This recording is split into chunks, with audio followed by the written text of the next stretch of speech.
Hello and welcome to our lecture on the limit laws. So up until now, we've used graphs to examine whether or not you had a limit at a certain x value and what that limit might be.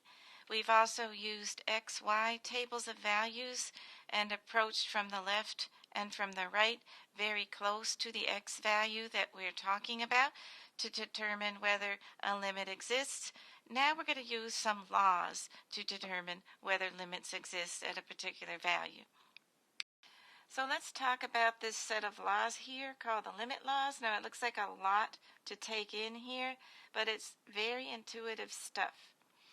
All it's saying is that if you have two functions, f of x and g of x, and you know their limits, so the limit that goes with f of x is the y value L, and the limit that goes with g of x is the y value M, then we can figure out these various combinations of f of x and g of x and their limits that are associated with them. So let's say you wanted to make a new function, and for some reason you made a new function by adding f of x and g of x together. And then you wanted to take the limit of that new function. That's what this is saying here. Well, if you know the limit of those two functions separately, then the new function where you added them together is going to have the limit that is the sum of the limits of the two original functions. All right, and that makes intuitive sense. And also the same thing can be said for the difference. So if you make a new function, which is some function that's a combination using subtraction, and you wanted to find the limit of that new function, you could just subtract the limits that you know exist for these two functions separately. All right, and then this constant law here just says if you make a new function by multiplying your function f of x by some constant, and you know the limit of f of x to begin with, then the new limit is just the constant times the limit that you knew already of f of x. And you could just say the same thing whether you multiply them together. It's just the product of the original limits. If you divide the functions, provided that you don't get a 0 in the denominator, that's what this is saying here, you wouldn't want the limit of the function g of x in the denominator to be 0. Okay, so if you create a new function by using f of x divided by g of x, then you can find the limit by dividing the original limit values that you knew about f of x and g of x to begin with. All right, and then for the power, so this one I think is pretty handy here. If you're trying to find the limit of a function f of x raised to a power, you can just put this power on the outside. So you're raising the original limit that you know exists for f of x by that power. All right, and the root law is similar to that.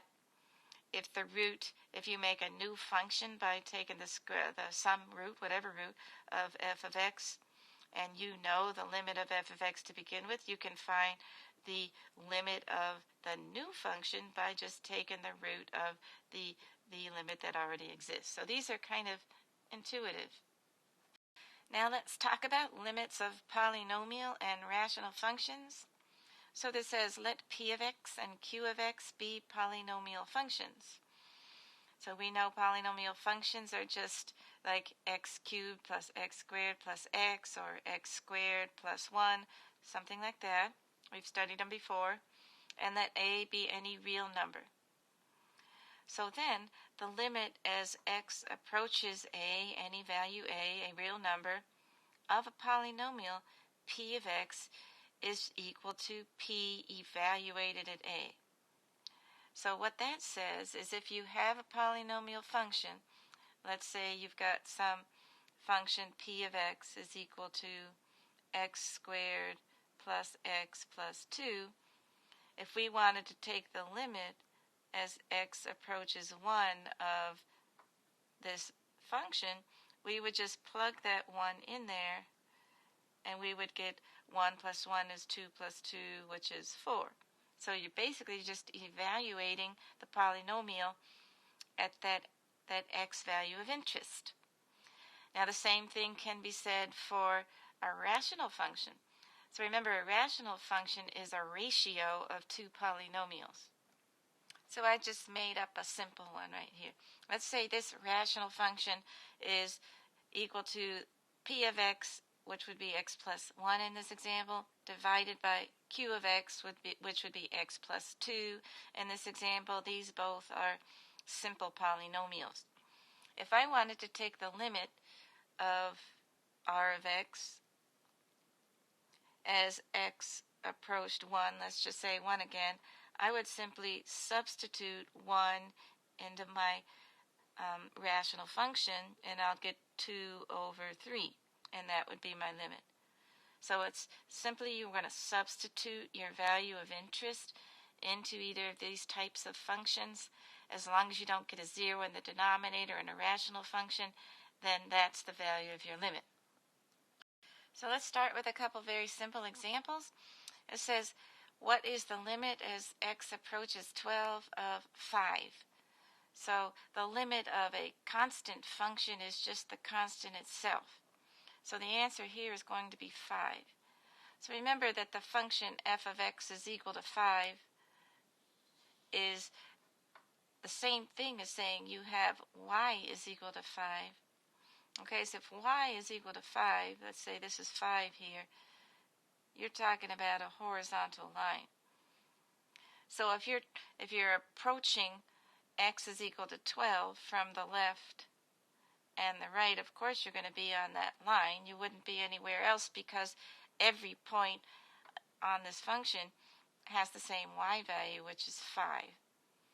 All right, so we just simply say the limit of a constant is a constant. No matter what the x value is, the limit of a constant is that constant, that same constant. All right, now down here, the limit as x approaches 8 of x. Well, x is just a very simple polynomial, x to the first power. So remember we said we can just substitute 8 into the polynomial itself. So basically, you're just going to substitute 8 in for x, so it's 8. Your polynomial, p of x, is simply x. So p of 8 is simply 8. So this is your value of your limit.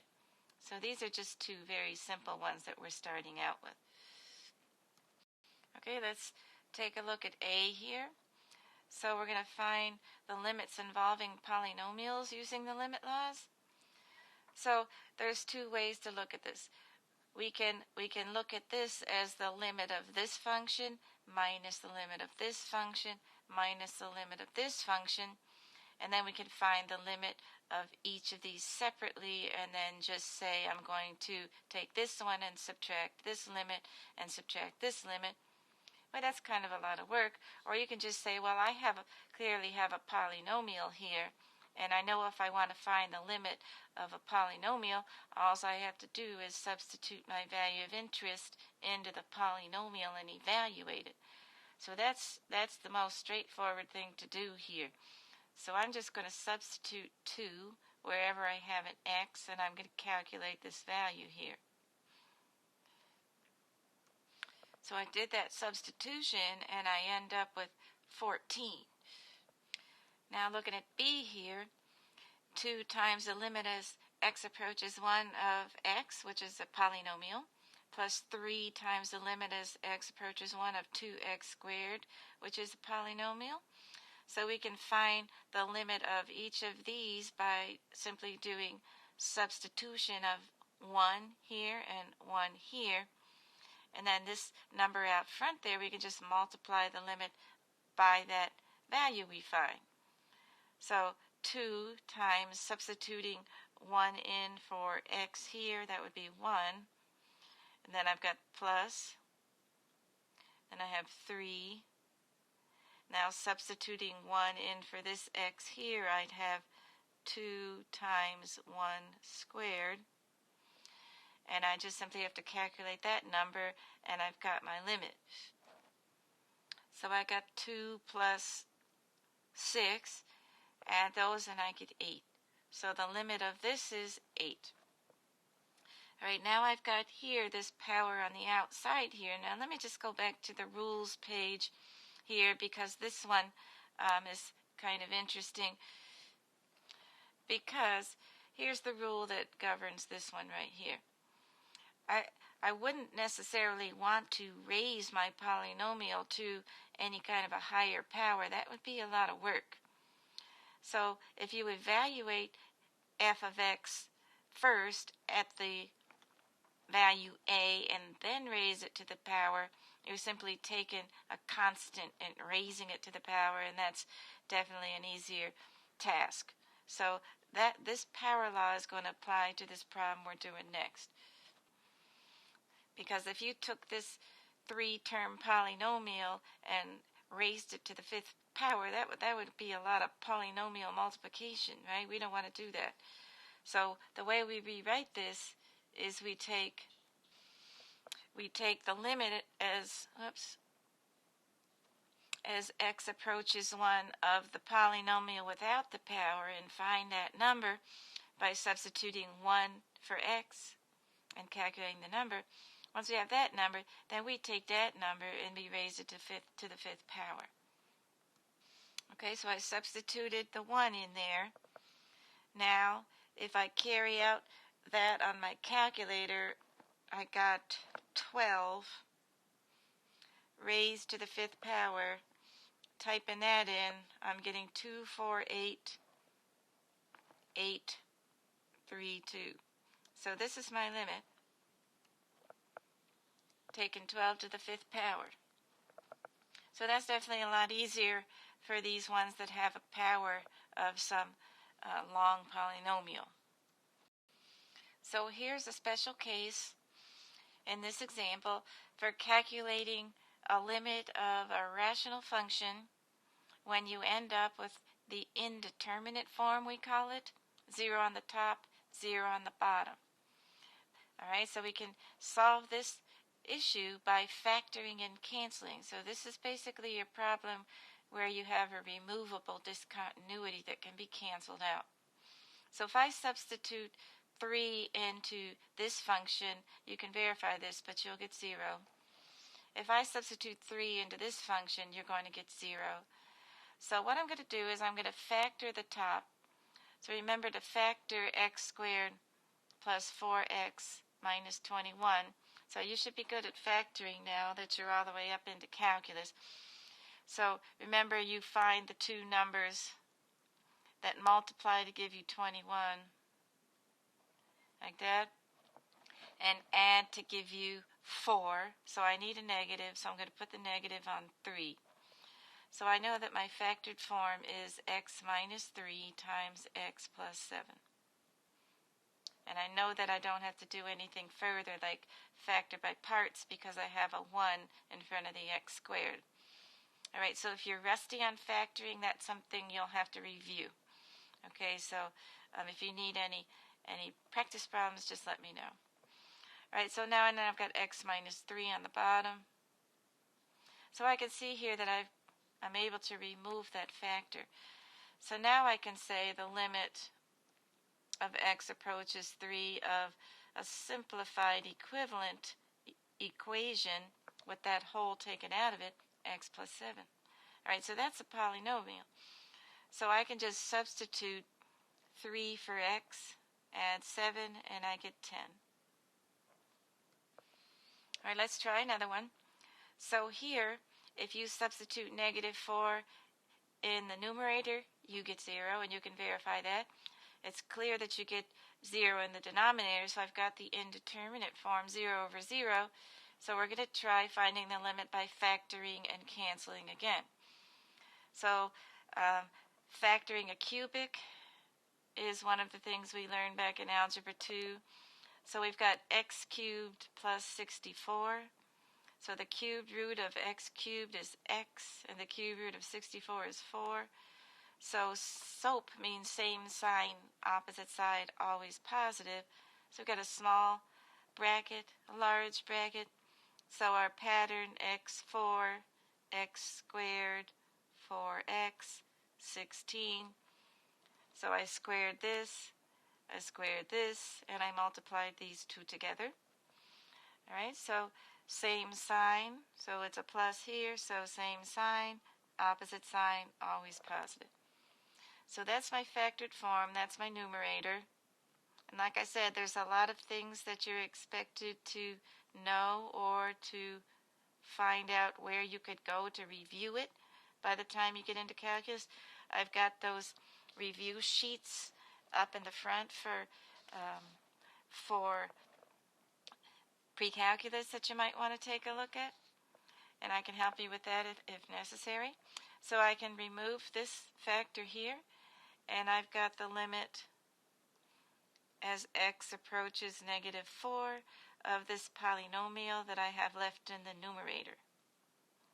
So we know to evaluate the limit of a polynomial, we just substitute the a value right into the polynomial and evaluate the polynomial at a. So I get 48.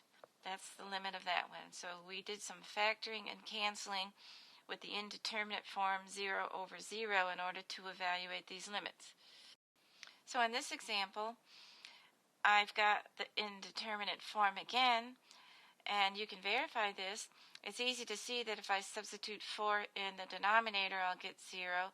But also if you substitute 4 into the numerator, you'll get 0 as well. So 0 over 0, indeterminate form. We're going to factor and cancel and then take the limit of the resulting polynomial. So if I know that x minus 4 into x cubed minus x squared minus 21x plus 36 is going to give me the other factor, I'm going to carry out this long division, which we learned how to do in pre-calculus, and figure out what my other factor is. Of course, it will be a quadratic factor that I'll find out that will be my quotient. All right, so now I figure out how many times x goes into x cubed, so that would be x squared. X squared times x is x cubed. Then x squared times -4 is -4x squared. Now I subtract, and I get, we always want to have 0 for the first term subtraction, right here. -x squared plus 4x squared would be 3x squared. So 3x squared. Now I bring down my -21x. Now I divide again. So x into 3x squared now, so I need a positive 3x. So this would be 3x squared minus 12x. Now I subtract. All right, so if I subtract the first terms, you always want to get 0 here. -21x, this would be plus 12x, so that would be -9x. Bring down to 36. All right, so last step here, -9x plus 36. Now, since these subtract to give you 0, we know that x squared plus 3x minus 9 is the other factor. So on the top, we've got x minus 4 times x squared plus 3x minus 9, and then denominator x minus 4. So we can see that we can cancel this factor here and then evaluate the limit of the polynomial that remains, x squared plus 3x minus 9. So in order to find that limit, we just substitute 4 for x, of course, and we get our limit, which is 19. All right. Okay, so here's a different looking one here, which I'm saying is also an indeterminate form, and you want to check that. If I take 1 and I put it in for x here, that gives me 1/2 minus 1/2, which is 0. 1 minus 1 is 0, so it's the indeterminate form, 0 over 0. So I'm going to simplify this and see how this looks once I simplify it. So the way that you simplify a complex fraction like that is that you go ahead and you find a common denominator so that you can combine those two fractions in the top into one. So my common denominator has to have x plus 1 and 2, both of those factors in the denominator. This one needs a 2, so I'm multiplying it by a form of 1 to introduce that 2 into the denominator. This one needs the x plus 1, so I'm multiplying that term by x plus 1 over x plus 1, which is a form of 1, to introduce the factor x plus 1 into the denominator. So now I've got 2 over 2 times x plus 1 minus 1 times x plus 1 divided by 2 times x plus 1. That's my numerator over x minus 1. So I've got 2, this is going to distribute, minus x minus 1 all over 1 common denominator, 2 times x plus 1. And I'm going to divide that by, let's just call this x minus 1 over 1. So write it like that. Now I'm going to flip and multiply like this. So 2 minus 1, that's 1. So I have 1 minus x divided by 2 times x plus 1. All right, so now I can see if I look at this here and I look at this here, that what I've got here is a reverse factor. So in order to figure that out, this is something I teach in Algebra 2. Let's go over here. 1 minus x is the same thing as taking x minus 1 and flipping it around that way and putting a minus outside, because if you look at this, it's just negative x plus 1, which is the same thing as 1 minus x. So you could call these reverse factors. There's other things that people call them. But basically, you can recognize that you can get it into this form so that you could cancel by flipping those two around and saying x minus 1 and putting that minus on the outside like that. Okay, so that's a really useful tool. Now I can see that my x minus 1s are going to cancel out here. And I've got negative 1 on the top and 2 times x plus 1 on the bottom. All right, so I can take the limit of that rational function now, because when I substitute 1 in for x, I'm not going to get a 0 in the denominator anymore. So I can just evaluate the limit of this rational function, and we've learned that you can do that by simply substituting your a value in there and evaluating. So minus 1 over 2 times 1 plus 1. So that's minus 1 over 2 times 2, that's 4. So this is our limit here, negative 1/4. Here's another one, another example of an indeterminate form that we're going to simplify.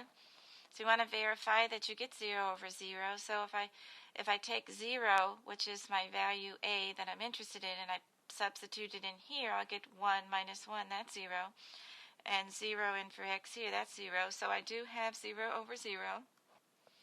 So, but I can't evaluate the limit yet, because if I substitute 0 in, I'll get undefined because of that x in the denominator. So let's try simplifying this first and see what it looks like. So I've got 1 plus x squared, so that means 1 plus x times 1 plus x minus 1 divided by x. So that's 1 times 1 plus 1x plus 1x plus x squared minus 1. All right, I'm sure you guys can double distribute. So I can see here that I've got a positive and a negative. Those are going to cancel out. So I'll have 1x plus 1x, which is 2x plus x squared divided by x.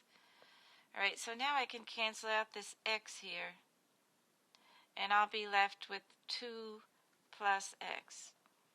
So I can evaluate that as x approaches 0, which is a polynomial. So I know that I can just substitute 0 in for x to evaluate the limit. So that's just 2. So we've made our calculations go quicker by employing these rules and these techniques. It's not as much work when you don't have to create an XY table every time you do a limit problem. I mean, that works fine. It gives you a good introduction into the process, but now we're using the rules to make it a little bit easier. So this says calculating a limit when f of x over g of x takes the indeterminate form 0 over 0 by multiplying by the conjugate. Okay, so that's what we're going to do. That wasn't really a complete sentence. If the numerator or the denominator contains a difference, so a difference meaning here you've got a minus, a subtraction, of a square root, here's your square root, we're going to try multiplying by the conjugate. So it has to be a difference here. One of these two, either the left piece or the right term, would need to contain a square root in order to use this technique. So I'm going to multiply by the conjugate. Now we form the conjugate by changing only the middle sign, that sign right there. So I'm going to make it a plus. So it has to be a form of 1 so that I'm keeping the balance. I'm not messing up my original expression. All right, so now I'm going to carry out that multiplication there. So I've got, let's set up the distributing. So I've got square root of x minus 1 times this.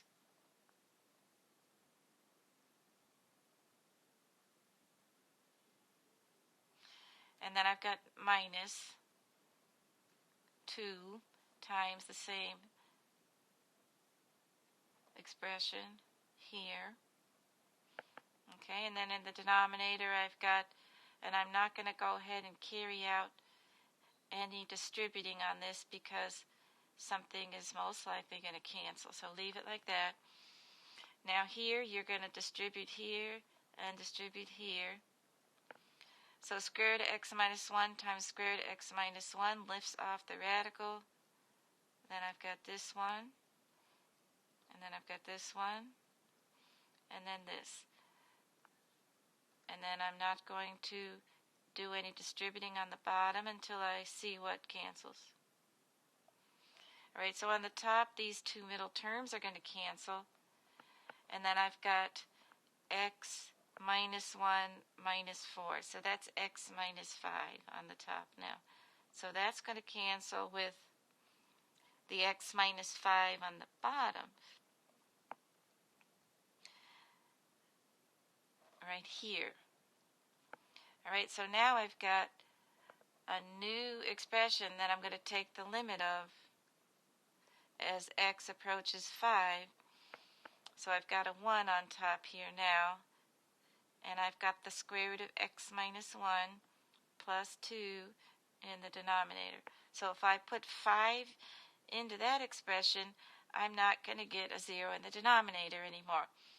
So if I substitute 5 in here, I'll get 1 over the square root of 5 minus 1, that's 4, plus 2, so that's 1 over 2 plus 2, which is 4. So I get 1/4. Okay, now let's talk about some limits of piecewise defined functions. And of course, what we mean by that is that you've got one of these brackets and you've got one function for a certain part of the domain and then a different function for another part of the domain. So we've got this piecewise function here, and we want to evaluate each of these limits here. So we want to find the limit of this function as x approaches 2 from the left, as x approaches 2 from the right, and then as x approaches 2 from both sides. So the way that we do this is if we're looking at approaching 2 from the left, we're going to use this piece because if you look over here, x being less than 2, so if this is 2, if x is less than 2, it's all of these x values over here. So that would be your left-hand side of 2. So I want to find out what the limit of 4x minus 3 is as x approaches 2. All right, I can see that this is a polynomial, So that's just going to be 4 times 2 minus 3, which is 8 minus 3, which is 5. Okay? Now, this part here says, find the limit of this function f of x as x approaches 2 from the right. All right, so 2 from the right means I'm on the right-hand side of 2. So that means this part of the function is the one that's in charge on the right side of 2. So I want to find the limit.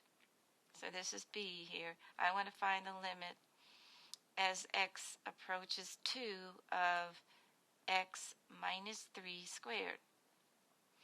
All right, so I can simply substitute 2 in there because this is a polynomial and square it. So that's negative 1 squared, which is positive 1. All right, now this last one here says, what is the limit as x approaches 2 of f of x?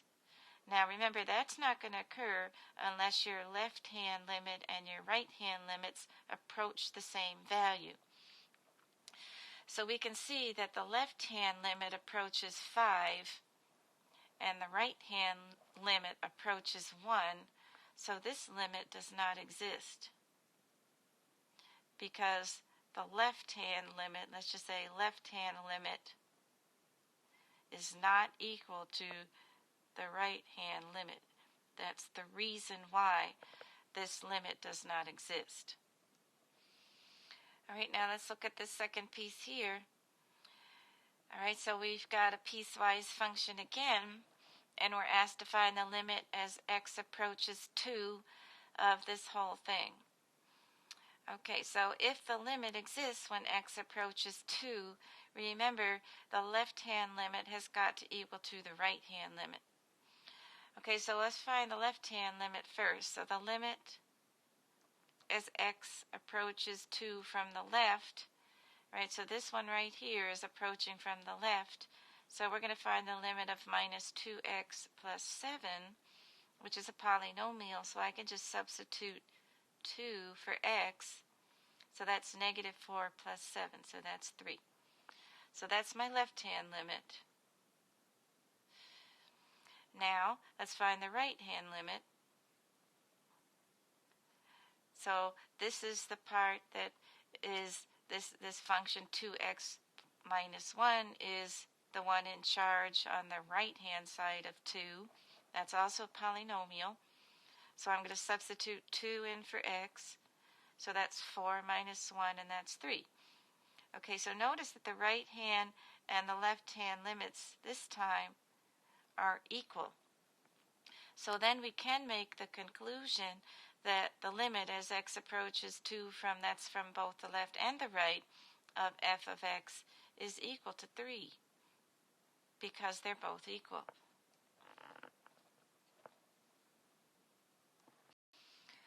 So looking at example 9, it says calculate the limit involving this form, the absolute value of x minus a value over x minus that same value. Okay, the absolute value bars in these type of problems sometimes will be in the denominator and sometimes will be in the numerator. But this value right here is going to be the same. Now these are a classic step function. They contain a jump discontinuity. So what I want to do is I want to do a graph of each of these so you can understand what's going on here. So looking at the first one, if I wanted to graph x minus 3, the absolute value of that, divided by x minus 3, I could take a look at the value of interest, which is 3, and I could simply go 1 unit to the left and 1 unit to the right. So if I have 2, I've got 2 minus 3 absolute value divided by 2 minus 3. So that's the absolute value of negative 1 divided by negative 1, which is 1 over negative 1, which is negative 1. This one would be undefined because you'd get a 0 in the denominator. Now 1 unit the other way on the right-hand side of undefined would be 4 minus 3 absolute value, 4 minus 3. So that would be 1 again over 1. This time it's positive 1. And it's always going to be this way. You're either going to get negative 1, positive 1, or you're going to get positive 1, negative 1 on either side of this thing. Okay? So what that looks like in a graph form is you've got your discontinuity at 3. Anywhere to the left of 3, you're going to get a branch of this that's all lying on negative 1. And then anywhere to the right of 3, you're going to get a branch of this that's always going to be positive 1. All right, so there's that jump discontinuity there at x is equal to 3. Okay, so this is not going to have a two-sided limit. These are only going to have one-sided limit. So right here, this is a two-sided limit. So we're going to have to say does not exist. All right, so that one does not exist because we're not going to be able to say we have a two-sided limit.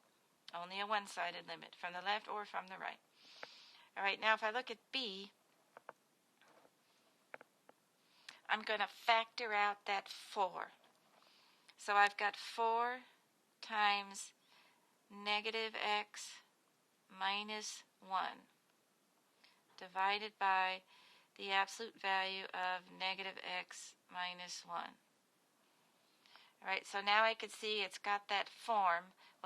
Aside from that 4 being out front, this is the same as this.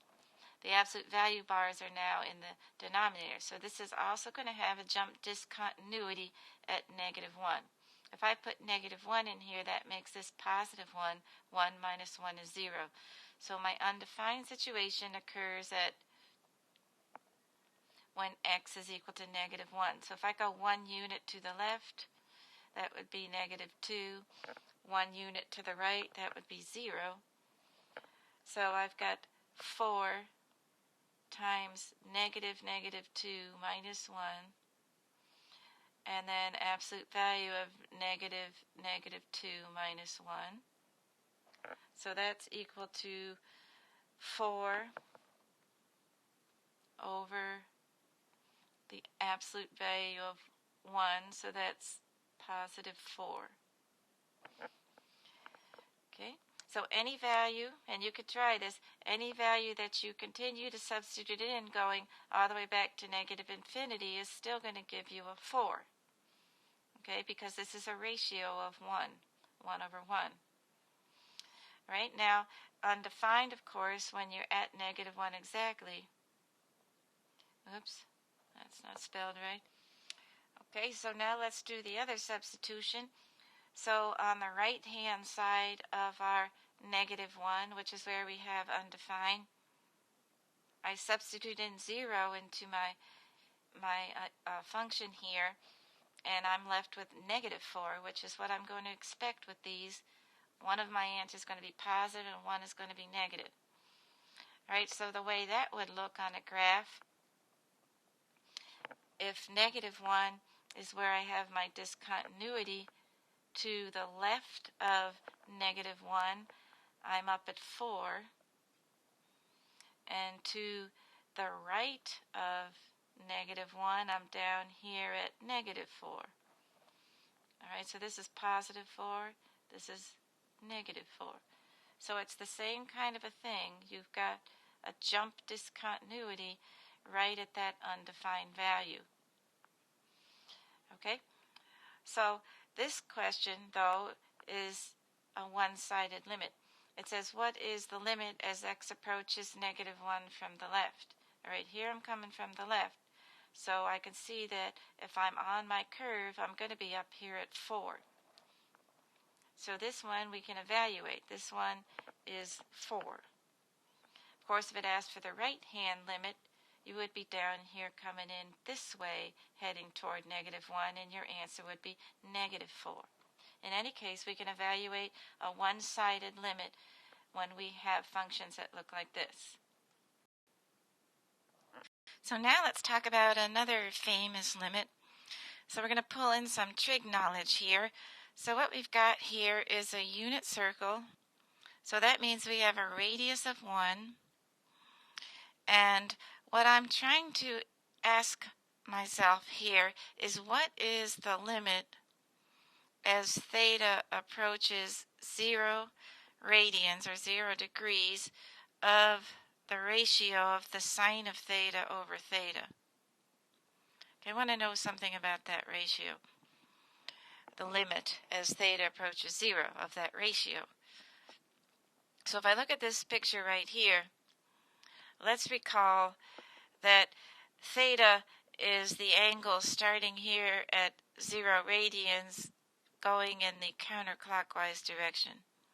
All right, so this ray right here with a length of 1 from here to here is the hypotenuse of this right triangle right here. So from trig, we learned that the value of the vertical side, the y value, is the sine of theta, the opposite over the hypotenuse. And this horizontal side, which we're not talking about right now, that would be the cosine of theta, the adjacent side over the hypotenuse. Okay, so this y value here is the value sine of the angle theta. All right, so now what we're asking ourselves, if this ray is closing down really, really close to lying on top of the positive x-axis here, what happens to the ratio sine of theta over theta? So if this ray gets closer and closer and closer to the positive x-axis, that value of the sine sort of gets closer and closer and closer to the length of that arc right there. Okay? So that the length of that arc, remember the length of the arc is equal to the radius of the circle times the angle in radians.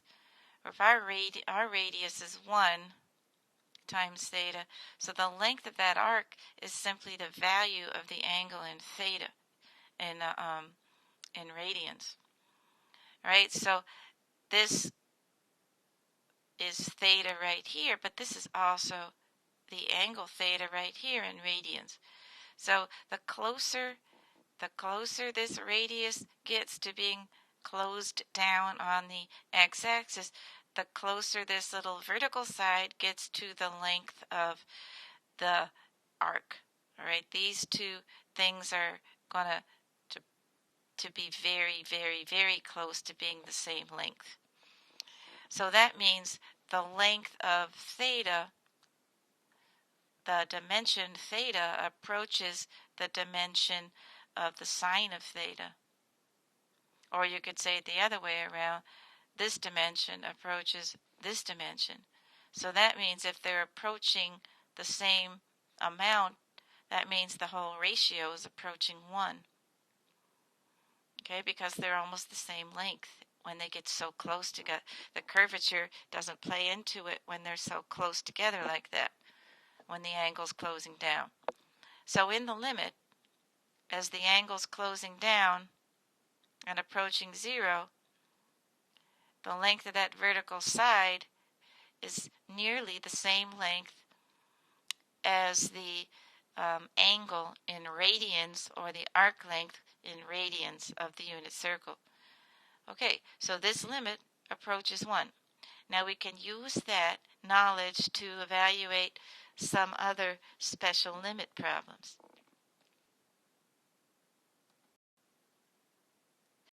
Okay, so now let's do a couple special problems involving this sine theta over theta limit that we just created for ourselves on the other page that we just discussed.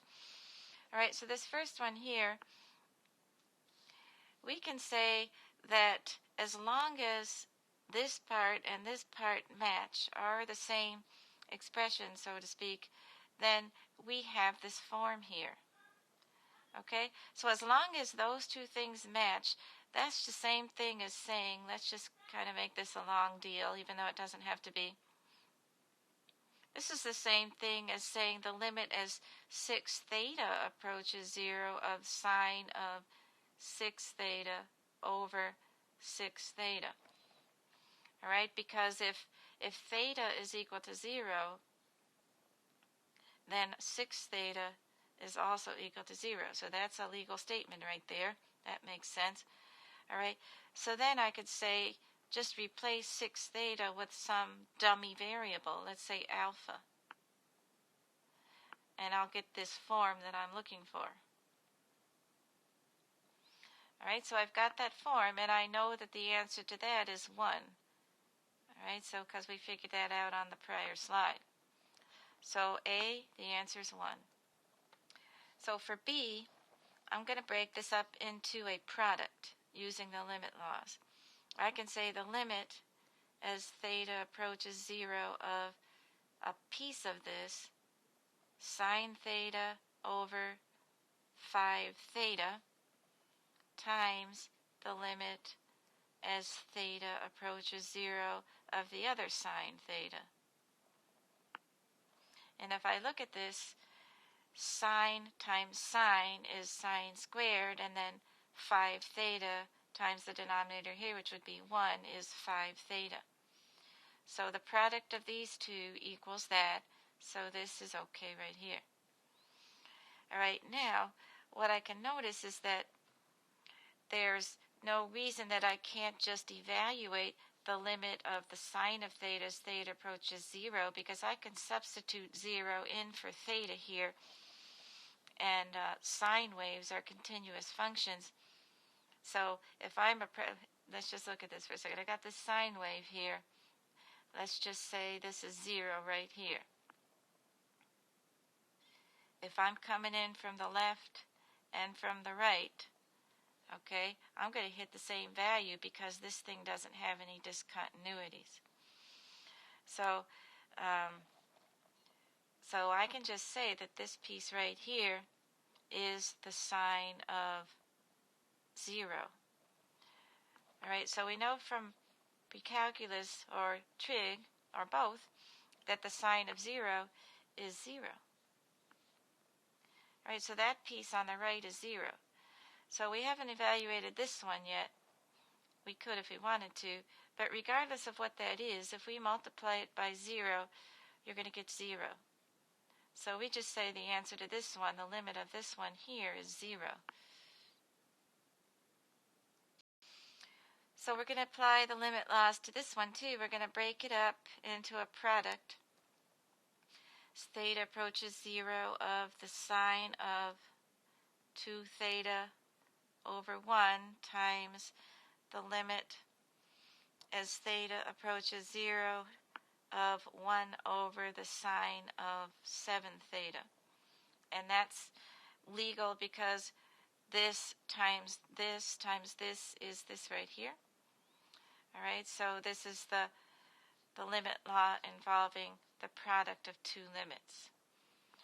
So now what we can go ahead and do is evaluate these two limits and multiply them together. All right, so I want to utilize what I know about the limit as theta approaches 0 of the ratio of the sine of theta over theta being 1, but I don't have the right form yet. So what I need to do is I need to multiply here by 2 theta over 2 theta in order to get that 2 theta in the bottom there. And this one I need to multiply by 7 theta over 7 theta in order to get the 7 theta in the bottom. So let's go ahead and do that. So multiplying by 1 is always legal, remember. So I want this 2 theta right here in this position, and I want this top 7 theta right here in this position. That's what I'm aiming for. So I've got 2 theta, I'm going to leave this one on the outside, times the limit as theta approaches 0 of sine of 2 theta. Now I'm going to put this one here, so it looks like I want it to look like. All right. Now for this one, I want this top one here, so that means the bottom one's going to stay outside. So the bottom one's going to stay outside. And then this is the limit as theta approaches 0 of 7 theta over the sine of 7 theta. Okay, so from this first problem up here, we figured out that this is always going to be 1 as long as this and this are the same. Okay, so this is 1 here, and this is 1 here. So now we're left with 2 theta times 1 times 1 over 7 theta times 1, which is 2 theta over 7 theta, which is 2 over 7. All right, so that's how you're going to do that one. The last thing that we're going to talk about here in this section is called the squeeze theorem. That's its nickname. So it says, let f of x, g of x, and h of x be defined for all x not equal to a. This is one way of saying we don't care if it's defined exactly at a, over an open interval containing a. So looking at this graph here, here's an open interval containing x is equal to a. Then this other condition says that if the function f of x is less than or equal to g of x, which is less than or equal to h of x, that meaning that says here that the f is lower than the g, which is lower than the h, or they could all be touching as the other one, this equal part right here. That's the second condition for all of these x's except for possibly at a in an open interval containing a, so somewhere in this region. And the limit as x approaches a of f of x, the lower function, approaches L, some y value L. And the limit of this upper function h approaches L, some y value L. Then it stands to reason that the one that's sandwiched in between, since this top one approaches L and this bottom one approaches L, it stands to reason that the one in between also approaches L. And that's what we're saying here. So we can conclude that the limit as x approaches a of the middle function, the one that's squeezed in between, is also going to be L. All right, so how do we use this thing? What's the point here? So we can apply the squeeze theorem to evaluate limits that we can write as an inequality statement. For instance, if I'm looking at this cosine function here, I know that the cosine function, cosine of x, is always going to be between -1 and +1. Those are the only values that cosines can take on, never outside that range. All right, so I'm getting this set up here. Now, if I wanted that middle part to look like this, I could multiply the left by x, the middle by x, and the right by x, and it could look like that. Okay, but I know that the limit here as theta approaches, well, this should say x. We can't have a different variable there. That's a typo, which I'll fix on your slide. Of a polynomial, -x, we can evaluate that. And we also know this one, we can evaluate x as a polynomial by substituting 0 in for the polynomial. So this limit is just going to be 0, and this limit is just going to be 0. So by the squeeze theorem, if the left side is the limit is 0, and the right side the limit is 0, then this one also has to be 0. So we can make a conclusion based on the squeeze theorem that this limit is 0. And I'll just say by the squeeze theorem. Okay, so on the left-hand side, the limit is 0. On the right-hand side, the limit is 0. So whatever's in the middle, the limit is also 0 by the squeeze theorem. All right, let's try it on this one here. So on this other one, I'm dealing with the sine function. Now we can make an inequality for a sine function. We know that the value of a sine function always is between -1 and +1. Once again, we know that from trig. So I've got this x squared out front here that I need to get in the middle there, so I can multiply this by x squared. I can multiply this by x squared. And I can multiply this by x squared. Alright, so once again, I can evaluate the limit on the left there as x approaches 0 of the polynomial minus x squared. And I can evaluate the limit on the right here of the polynomial x squared. So I can see I can substitute 0. And here I can substitute 0. So once again, by the squeeze theorem, the limit of the thing in the middle also has to be 0 because of the squeeze theorem. So this is how we apply the squeeze theorem. So 0 on the left for the limit, 0 on the right for the limit. So we conclude that the limit of the thing squeezed in the middle is also 0 by the squeeze theorem. Okay, so that wraps up everything we have to talk about in this unit on the limit laws. So I hope you took good notes.